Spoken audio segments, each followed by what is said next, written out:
The Timekeeper's Apprentice. The bell above the antique shop door chimed softly as Mara stepped inside. She had been doubtful about the entire idea. Some unknown old man in a remote town by the countryside was claiming to rewind time. It was the kind of story only tabloids believed. But her editor had insisted. Go talk to him. At worst, it's nonsense. At best, it's, well, eccentric nonsense. The place smelled of dust and old wood, with shelves lined with clocks of every size and design. Behind the counter stood an old man, who was focused on fixing an old clock. "You're the journalist," he said, without looking up. His voice was calm. Mara blinked. "How did you—" "Time reveals many things," he interrupted, as he kept the clock aside. "Come in, Mara." "You know my name?" "I know everyone's name who enters my doorway. It comes with the job." "And what exactly is your job, Mr.?" "Just call me the Timekeeper." He finally looked up. "I keep time, and on occasion, I let it slip." Mara pulled out her notebook. "Right, my editor said you claim to rewind time for people?" He nodded his head. "For a price?" "What kind of price?" she asked. In his calming voice, he replied, "The kind that makes people think very carefully about whether they truly want to change their past." Mara raised an eyebrow. "You're saying you can undo someone's mistakes and give them a second chance?" He smiled faintly. "Not exactly. I can only rewind moments. I can't change who they are." She leaned against the counter, intrigued. "And how does it work?" He reached under the counter and pulled out a small hourglass with golden, shiny sand. "Each person's time is unique. Their choices, their regrets, they shape the flow of their sand. I can turn it back, but the cost is a fragment of their future." Mara frowned. "A fragment?" "Time isn't infinite, child. Reclaiming the past means surrendering part of what lies ahead." She tapped her pen against her notebook, trying to suppress a laugh. "And people actually believe this?" In his firm voice, he replied, "People come to me when they have no one else to believe in." The bell chimed again. The shop door opened, and a woman in her late 50s walked in, with a photograph in hand. Her eyes were swollen red. "Eleanor," the timekeeper said softly. "Are you certain?" Eleanor nodded, and in a breaking voice, she said, I can't live with the way it ended." Mara's curiosity piqued as the woman handed over the photograph of a young, handsome man in a military uniform, smiling broadly. "My son," Eleanor whispered with a shaky voice. "We fought before he deployed. I told him I didn't support his decision. And then he never came back." The timekeeper nodded. "You want to go back to that day?" Eleanor wiped her eyes, and in a confident, assuring voice, she said, "I want to tell him I love him, that I'm proud of him, even if I couldn't change his mind." The timekeeper turned the hourglass over and looked up at Eleanor. "You understand the cost?" he asked in a very inquisitive manner. Eleanor nodded. "I'd give anything." He placed the hourglass in her hands, his voice low and steady. "Then close your eyes. Hold on to the memory." Mara watched in stunned silence as Eleanor clutched the hourglass, closed her eyes, and exhaled a deep breath. For a moment, the room felt alive, the clocks on the walls ticking in perfect harmony. After a moment, Eleanor opened her eyes. Her face was wet with tears. I saw him. I told him. He smiled at me, she said in a very peaceful voice. The timekeeper took the hourglass back. Your time has been shortened, Eleanor. Make it count. Eleanor nodded, her expression a mixture of grief and peace. Thank you. She left the shop. Her steps felt to have become lighter than when she arrived. Mara stared after her in shock. That was some kind of trick, right? Hypnosis or something? The timekeeper tilted his head. What do you think? I think... She hesitated, unsure. I think you're either the best con artist I've ever met, or... Oh? She shook her head. Never mind.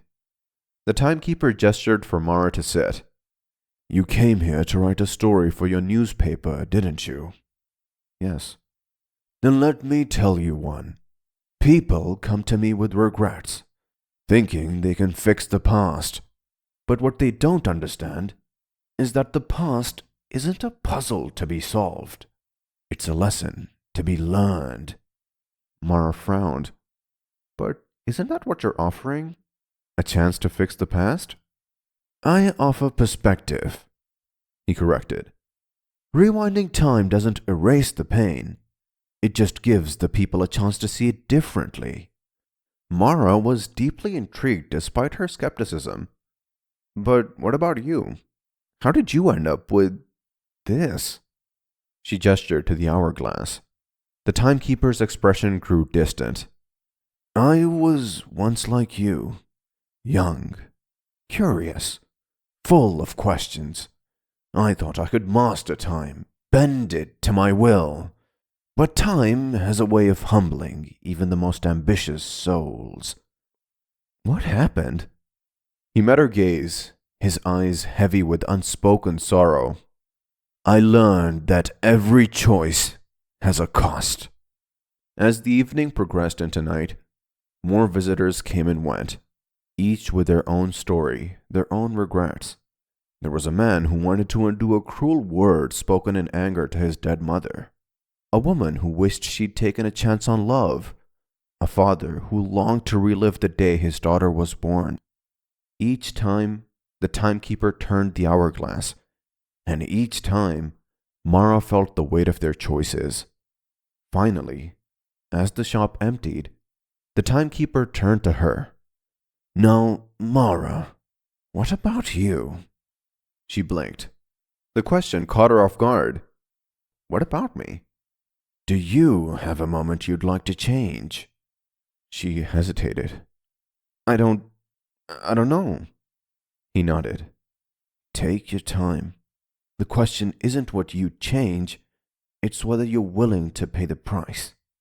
Mara stared at the hourglass, thinking out loud. What if I'm not? Then you've already made your choice. As Mara closed her notebook, gathered her things to leave, the timekeeper handed her a small envelope. For when you're ready.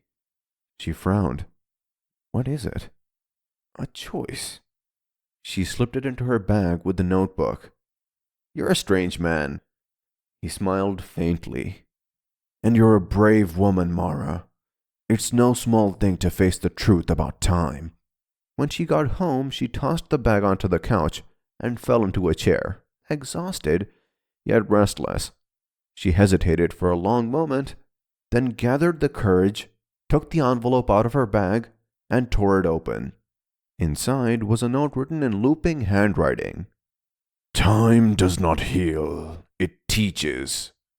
Are you ready to learn? Underneath the note was a small key, attached to a tag that simply read, The Back Room. The next day, Mara was back to the timekeeper's shop, holding the key. The timekeeper was still working on the same clock from yesterday behind the counter. He looked at her as though he had expected her. Without a word, he gestured toward a narrow door. Mara hesitated. What's in there? Something you're not ready for, he said softly. But perhaps you could be. The key felt heavy in her hand. She stepped toward the door and unlocked it. The back room was filled with shelves of hourglasses with glowing sands moving in patterns. But a single hourglass in the center of the room on a table caught her attention.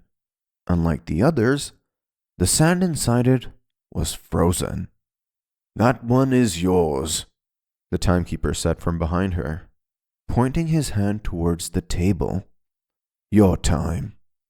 Mara stared at it in disbelief. "Why is it frozen?" "Because you haven't made your choice." Her voice shook. "What choice?"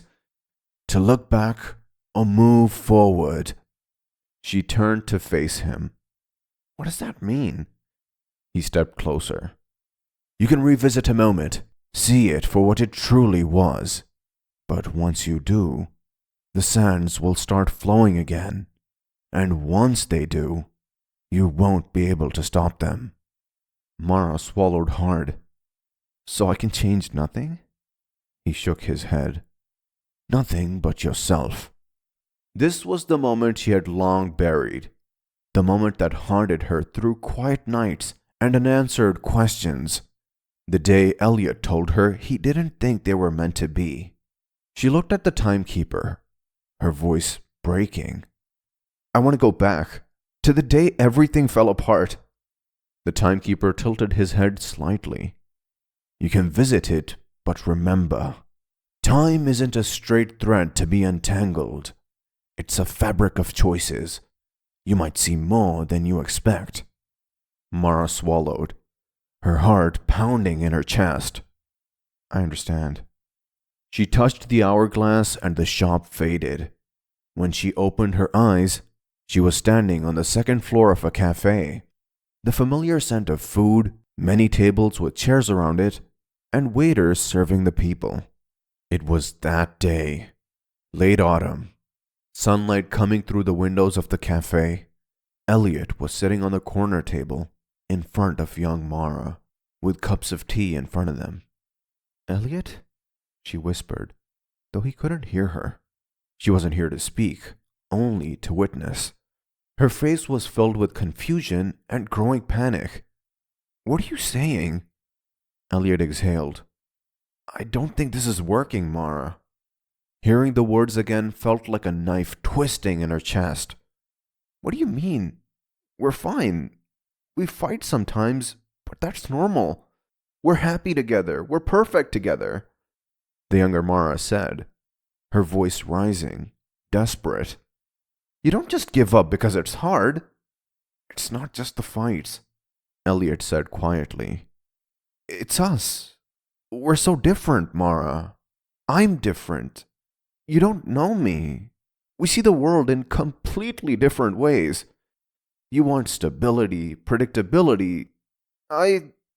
He paused, running a hand through his hair. "I want freedom, space to figure things out. I can't deal with all this. I don't know how to be the person you need me to be." "You don't have to be anything else." Younger Mara stood, her voice trembling. "I love you as you are right now. Isn't that enough?" Elliot's jaw tightened as he looked down at the floor. "Sometimes love isn't enough." The words hung heavy in the air. Mara, looking at her younger self, clutched her chest.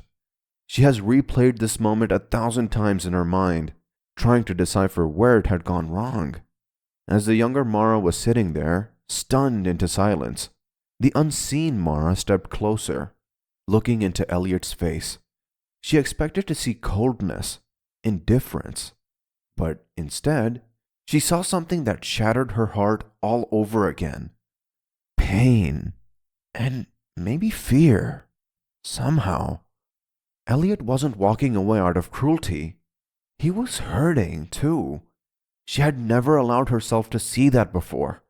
The timekeeper's voice echoed faintly in her mind. "Time is a fabric of choices. You might see more than you expect." For the first time, Mara saw the truth. She had spent years blaming herself, convincing herself that if she'd said the right thing or fought harder, he would have stayed. But now she realized Elliot wasn't leaving because she had failed. He was leaving because he didn't believe he could give her the life she deserved. Younger Mara spoke again, her voice barely audible. If you leave, that's it, Elliot. There's no coming back. Elliot looked up, tears brimming in his eyes. I know. And with that, he walked out the door. Mara blinked and found herself back in the timekeeper's shop. She looked at the timekeeper, her voice shaky. He didn't leave because I wasn't enough. He left because he thought he wasn't. He thought he wasn't right for me.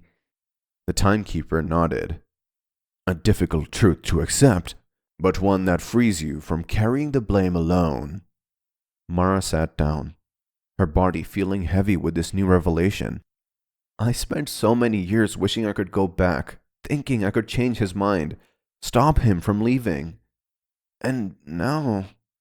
Mara wiped her face. Now I understand. It wasn't about changing his mind. It was about understanding his heart. She stood up. It felt like the weight of regret was replaced with something lighter. Not closure exactly, but a kind of peace. Thank you for helping me see, she said to the timekeeper. That night, Mara sat at her desk, a blank paper in front of her from her journal where she wrote about Elliot. She began writing a letter to Elliot, knowing that she would never send it. Dear Elliot, I've spent years wondering why you left, why I wasn't enough, thinking it was my fault, thinking about all the things I could have done to make you stay. But now I see it wasn't about fault at all. You left because you cared enough to let me go, even though it broke your heart too. I wish I could have told you then what I understand now. That love isn't about being perfect for each other. It's about showing up, even when it's messy, even when it's hard. And maybe we weren't meant to last, but that doesn't mean we weren't meant to be. She paused, staring at the words, then added one final line. Thank you for the time we shared. I carry it with me, always. As she folded the letter and tucked it into a drawer, Mara felt a sense of lightness she hadn't felt in years. She didn't need to change the past anymore. The clock on her wall chimed midnight. Time was still moving forward, and so was she.